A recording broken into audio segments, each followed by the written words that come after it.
vous vous réveillez dans le froid de la pierre sous vos pieds nus, la lueur vacillante des torches et projetant de longues ombres sur les murs de la chambre, où les tapisseries sont lourdes de poussière, et le léger parfum de laine humide. Votre cœur bat comme dans la forge.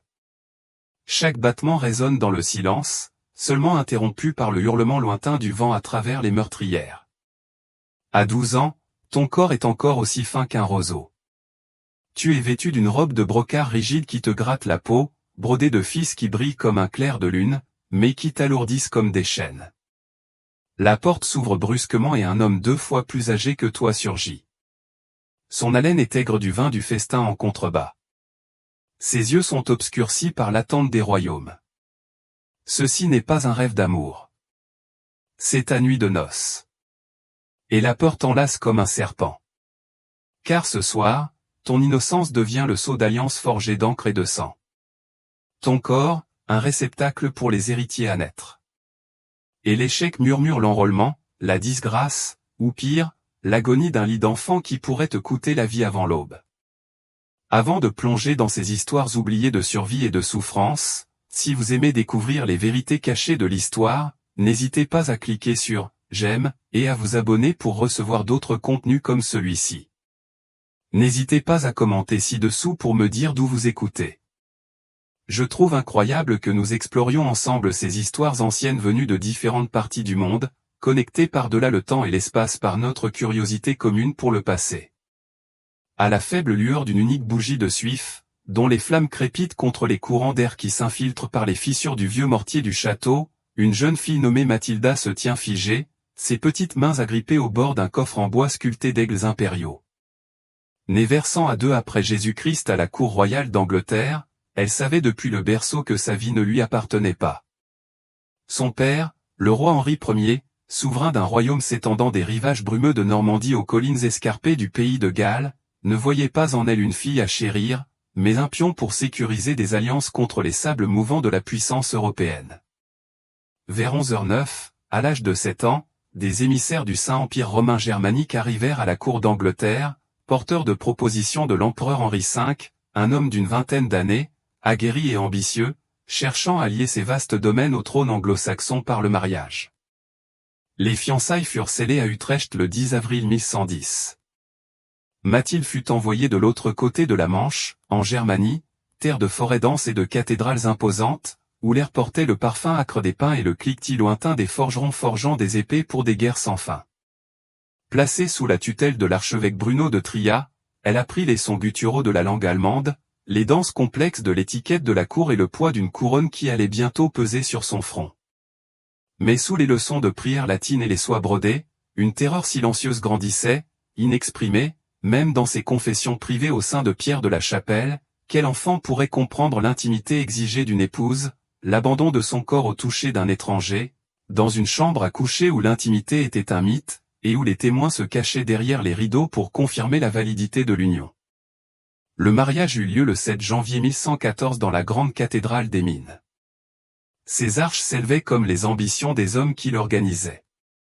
Mathilde, alors âgée de 12 ans, marchait vers l'autel vêtue d'une robe de velours cramoisi, lourde de fils d'or qui irritait sa peau, son voile formant une barrière diaphane contre l'escalier des nobles venus de tout l'Empire. L'air était chargé d'encens, dont les volutes enfumées s'enroulaient autour de l'autel, où les vœux étaient échangés en latin, des mots qu'elle comprenait, mais dont le sens complet échappait à sa compréhension juvénile. Henri V, grand et sévère, le visage marqué par les cicatrices des campagnes contre les ducs rebelles, lui prit la main d'une main qui exprimait davantage la possession que l'affection, comme le tintaient les cloches résonnant dans la vallée du Rhin. Le cortège mena au palais impérial, où des festins de bœuf rôti et de vin épicé masquaient l'attention latente. Ce soir-là, dans une chambre ornée de tapisseries représentant des conquêtes héroïques, la réalité s'imposa. Les serviteurs débarrassèrent le lit de ses draps, se préparant au rituel qui prouverait la pureté de la femme et la puissance de son mari, une coutume ancrée dans l'obsession de l'époque pour les héritiers légitimes. Le pouls de Mathilda s'accéléra, sa respiration s'accéléra tandis que l'air froid lui donnait la chair de poule. L'empereur, le souffle court, s'approcha avec l'assurance d'un souverain habitué à commander. Aucune chronique ne relate ses larmes ni ses protestations. car de telles vulnérabilités étaient effacées des pages de l'histoire, mais le déséquilibre des pouvoirs était flagrant. Une fille de 12 ans cédant à un homme de 28 ans, un corps inapte aux exigences qui lui étaient imposées. Aux yeux de l'Empire, cette consommation scellait l'alliance. Mais pour Mathilde, ce fut l'effacement de l'enfance, la première cicatrice d'une vie de manœuvre politique. Des années plus tard, lorsqu'Henri V mourut sans enfant le 23 mai 11h25 à Utrecht, laissant Mathilde veuve à 23 ans, l'inutilité de ce mariage la hanta. Aucun héritier n'était venu, peut-être en raison de sa jeunesse ou de la santé de l'empereur, miné par les rigueurs d'une guerre constante. De retour à la cour de son père en Normandie, elle portait le titre d'impératrice, une couronne creuse qui accentuait son isolement.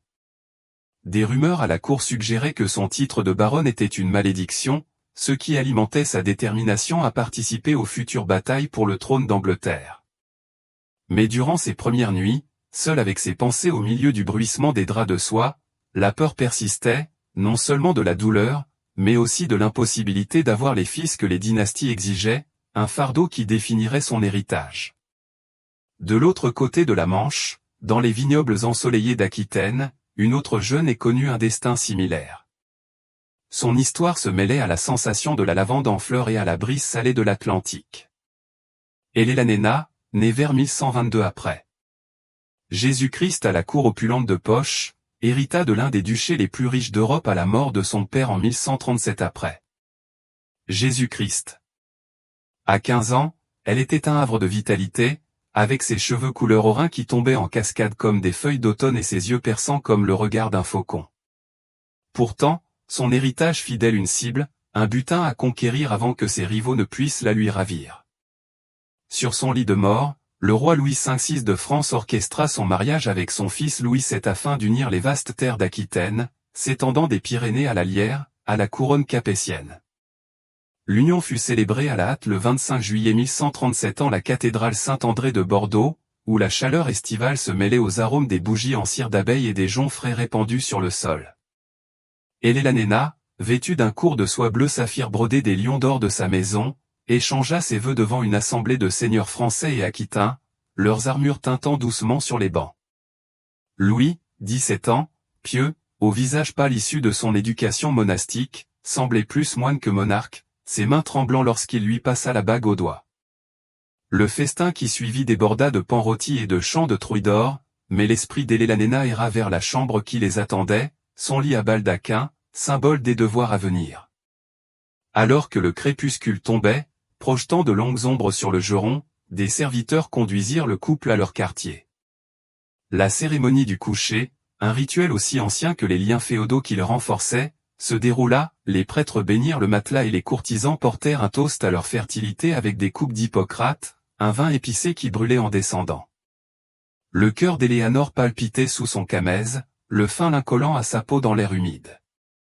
Louis, maladroit et inexpérimenté, s'approcha avec hésitation, sa dévotion à l'Église contrastant avec les attentes charnelles de la royauté. Les chroniques laissent entrevoir sa réticence. Peut-être né de scrupules religieux qui considéraient le plaisir comme un péché, Éléanore naviguait dans l'intimité de la nuit avec un mélange de curiosité et d'appréhension, et la pression était immense. Sans fils, sa position était précaire, sa duchesse vulnérable à l'éternisation ou à la saisie. Pendant des années, le mariage ne donna naissance qu'à des filles. Marie en 1145 et Alex en 1150, alimentant les doutes de Louis et les frustrations d'Elelannena. À la cour parisienne, on murmurait que sa nature fougueuse contrastait avec sa piété. Son amour de la poésie et de la chasse contrastait avec ses jeûnes et ses prières. Lors de la deuxième croisade, de 1147 à 1149, les tensions s'exacerbèrent à Antioche, où des rumeurs circulaient sur sa liaison avec son oncle Raymond, bien que non fondées. En 1152, à Beaugency, près d'Orléans, le mariage fut annulé pour consanguinité, prétexte commode pour dissimuler des incompatibilités plus profondes. Elelannena, alors âgée de 30 ans, en sortit renforcée, ses craintes se transformant en ambition lorsqu'elle se remaria avec Henri II d'Angleterre quelques semaines plus tard, le 18 mai 1152, à Poitiers. Elle eut 8 enfants et forgea l'empire d'Anjou. Pourtant, dans ce premier Bordeaux, La nuit, la peur était vive. La peur de l'étreinte d'un inconnu, le poids de la procréation dans un monde où la valeur des femmes se mesurait en fils, et la terreur inexprimée des périls de l'accouchement, où la fièvre et les hémorragies faisaient des victimes aussi facilement que les épées sur le champ de bataille. La résilience d'Helena allait la définir comme reine de France, puis d'Angleterre. Mais la vulnérabilité de cette veille de mariage persistait, une ombre sur sa légendaire indépendance. Loin au nord, sur les côtes brumeuses des Flandres, une autre histoire se déroulait. Celle d'une résistance au milieu du vacarme des métiers à tisser tissant le célèbre tissu de la région. Mathilde, née vers 1031 après Jésus-Christ du comte Baudouin V de Flandre et d'Adéla de France, grandit dans une cour grouillante de marchands et de diplomates, l'héritière étant avide de sel marin et de laine fraîchement teinte. À la fin de son adolescence, elle attira l'attention de Guillaume, duc de Normandie, un fils bâtard parvenu au pouvoir par sa férocité. Son illégitimité le privait de nombreuses noblesses. Des légendes, brodées par les chroniqueurs ultérieurs comme la bordure complexe d'une tapisserie, prétendent que Mathilde le repoussa d'abord, déclarant qu'elle n'épouserait aucun bâtard, avant d'être traînée par les cheveux dans les rues boueuses de Bruges jusqu'à ce qu'elle cède. Les historiens ont rejeté cette hypothèse comme un mythe, l'attribuant à la propagande normande. Mais la vérité était dramatique. Leurs fiançailles vers 1049 après Jésus-Christ ont attiré l'attention du pape, car ils étaient cousins éloignés et violaient les interdits de consanguinité de l'Église destinés à empêcher les alliances consanguines. Le pape Léon Ier a interdit l'union lors du concile de Rome en 1049 après Jésus-Christ, imposant un délai qui a mis à rude épreuve la patience de Guillaume. Mathilda, à 6 mètres de hauteur, sentait le parfum des sachets de lavande dans ses appartements de Bruges, apaisant ses nerfs rongés par l'incertitude. Des murmures parmi ces dames d'honneur évoquaient le tempérament du duc, forgé dans les feux des rébellions normandes, et les risques de défier l'excommunication romaine se profilaient. Une mort spirituelle à une époque où le salut était primordial. Le mariage eut finalement lieu en 1051, probablement à Eu en Normandie. Discrètement, malgré l'interdiction, les vœux furent échangés dans une chapelle surplombant les flots tumultueux de la Manche. Cette nuit-là, dans une salle où crépitaient les bûches de chêne des âtres, la consommation se déroula sous l'ombre de la désapprobation ecclésiastique. La robe de l'inflammant de Mathilde, douce contre sa peau, céda le pas aux réalités du devoir conjugal. Les mains calleuses de son mari rappelaient sa vie de guerrier. La peur ne se manifestait pas par la violence, mais par l'inconnu. La malédiction du pape rendrait-elle leurs enfants illégitimes, condamnant ainsi la dynastie? Pour apaiser l'Église, ils fondèrent 2 abbayes à Caïn, l'abbaye de Vime et celle d'Abigélo d'Armes, obtenant une dispense du pape Nicolas II en 1059. Mathilde eut 9 ou 10 enfants, dont Guillaume le Roux et Henri Ier. Sa fertilité triompha des appréhensions initiales. Duchesse, puis reine après la conquête de 106 après Jésus-Christ, elle gouverna la Normandie pendant les absences de Guillaume. Son sceau sur les chartes témoigna d'un pouvoir partagé. Pourtant, le malaise de la nuit de noces se répercuta dans ses conflits ultérieurs, comme la querelle de 1079 après Jésus-Christ au sujet de leur fils Robert Curu, où les liens familiaux furent tendus sous les pressions politiques. Dans ses derniers jours à Caillan en 1083, Mathilde confessa des péchés qui incluaient peut-être ses premiers doutes. Sa mort, le 2 novembre, laissa Guillaume accablé de chagrin, et sa propre mort survint 4 ans plus tard. Se dirigeant vers l'est, vers les somptueux palais de Paris, où les eaux de la Seine clapotaient contre des grottes de pierre chargées d'épices venues de ports lointains, Isabelle naquit vers 1295, fille du roi Philippe IV de France et de Jeanne de Navarre. Élevée au cœur de la splendeur du Louvre, avec ses jardins fleuris au printemps et ses salles résonnant des butins des ménestrels, elle incarnait la grâce de la lignée capaticienne, blonde, intelligente et promise au trône. En 1307, des négociations scellèrent son destin. Son mariage avec Édouard II d'Angleterre visait à renouer les liens tendus autour de Gusconnet, dernier bastion anglais en France après les expansions agressives de Philippe. À 12 ans, Isabelle traversa la Manche en janvier 1308. Son navire, luttant contre les vents d'hiver, accosta à Boulogne-Samar. Le mariage, le 25 janvier, se déroula dans la cathédrale de la ville, dont la nef embaumait l'encens et l'éclat des chevaliers en armure. Isabelle, vêtue d'une robe de tissu argenté volée de gaze, échangea ses vœux avec Édouard, 23 ans, un bel homme aux traits plantaginés adouci par son amour du théâtre et des beaux-arts. Mais la joie s'estompa rapidement. Au banquet, Édouard offrit de somptueux présents non pas à sa future épouse, mais à Pierre Gaverstone, son favori. Il fit asseoir le chevalier gascon à ses côtés, tandis qu'Isabelle était assise à l'écart, ses oncles furieux de l'insulte. La nuit de noces, dans une chambre chauffée par des brasiers embrasés de charbon de bois, se déroula au milieu de cette tension. Les assistants s'occupèrent de la literie, tirant les rideaux autour du lit à baldaquin tandis que les prêtres murmuraient des bénédictions. La peur d'Isabella était palpable, le courant d'air froid sur sa peau, le poids de l'indifférence d'Édouard, son regard lointain comme s'il en voyait un autre. Les chroniques notèrent sa préférence pour Gaston, laissant entendre un manque d'amour qui laissa le mariage non consommé cette veille-là, ou du moins insatisfaisant. Les rumeurs politiques accentuèrent son isolement. Sans héritiers immédiats, sa position était précaire. Son corps était scruté à la recherche de signes de grossesse.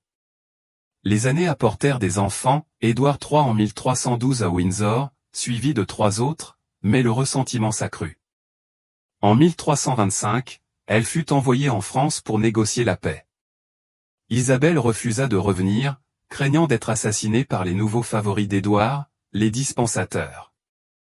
Alliée à Roger Mortimer, elle envahit l'Angleterre en 1326, déposant Édouard II et régnant jusqu'en 1330, date à laquelle son fils s'empara du pouvoir. Ses dernières années à Castle Rising, dans le Norfolk, jusqu'à sa mort le 22 août 1358, furent marquées par une influence discrète, mais l'humiliation de la nuit de noces la marqua, alimentant la transformation d'une reine, de porno à séductrice. Dans les champs verdoyants d'Anjou, où la rivière Lyre serpentait tel un fil d'argent à travers des vignes chargées de raisins, Margaret naquit le 23 mars 1430, fille de René d'Anjou et d'Isabelle de Lorraine. Son enfance, baignée par l'effervescence artistique et intellectuelle de la Renaissance, la prépara à jouer un rôle dans le réseau complexe de la diplomatie européenne. En 1444, alors que la guerre de sang en touchait à sa fin, des émissaires anglais la demandèrent en mariage au roi Henri V, un monarque pieux mais fragile, afin d'obtenir une trêve. À 15 ans, Marguerite incarnait l'espoir de paix.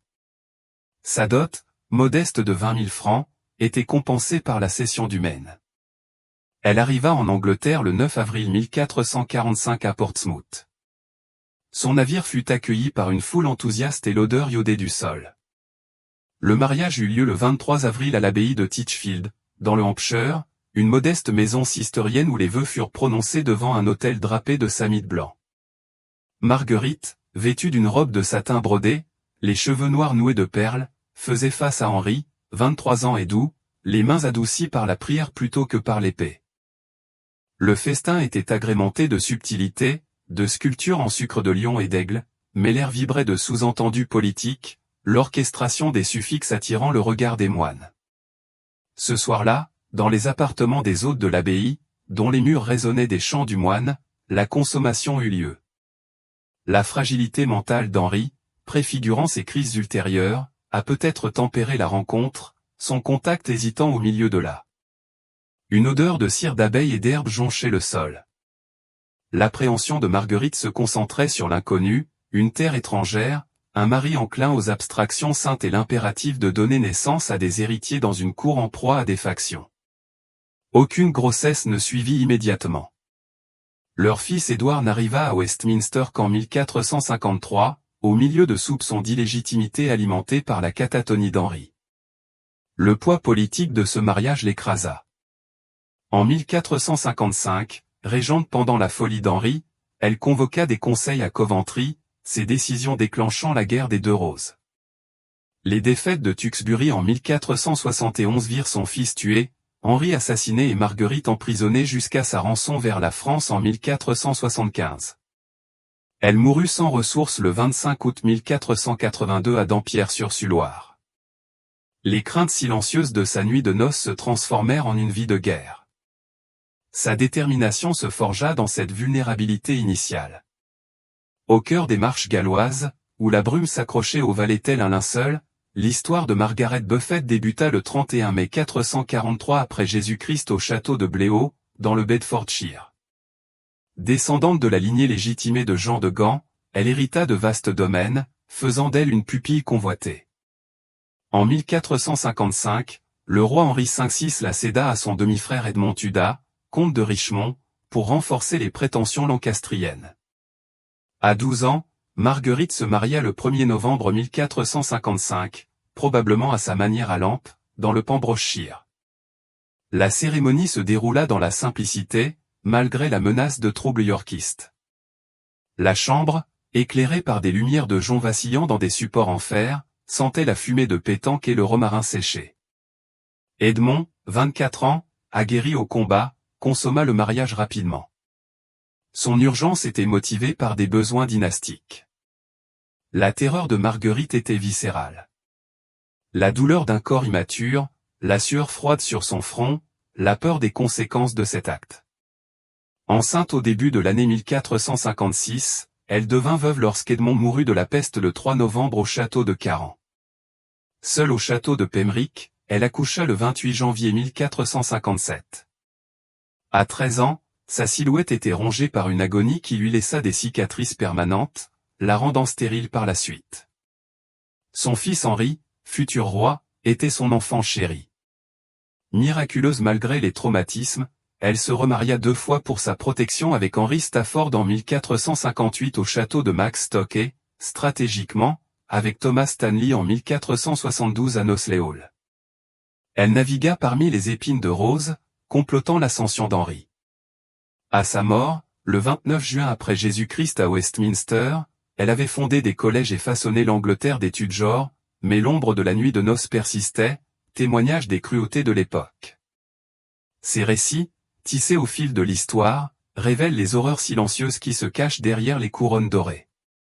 Les reines, liées par l'emprise du devoir, affrontaient des nuits où la peur était l'invité indésirable. Leur corps troqué contre le pouvoir, leurs esprits mis à l'épreuve par l'attente. Et pourtant, de ces ténèbres émerge une résilience qui résonne à travers les siècles, nous rappelant que même dans le silence d'une chambre médiévale, le cœur humain bat, défiant la nuit.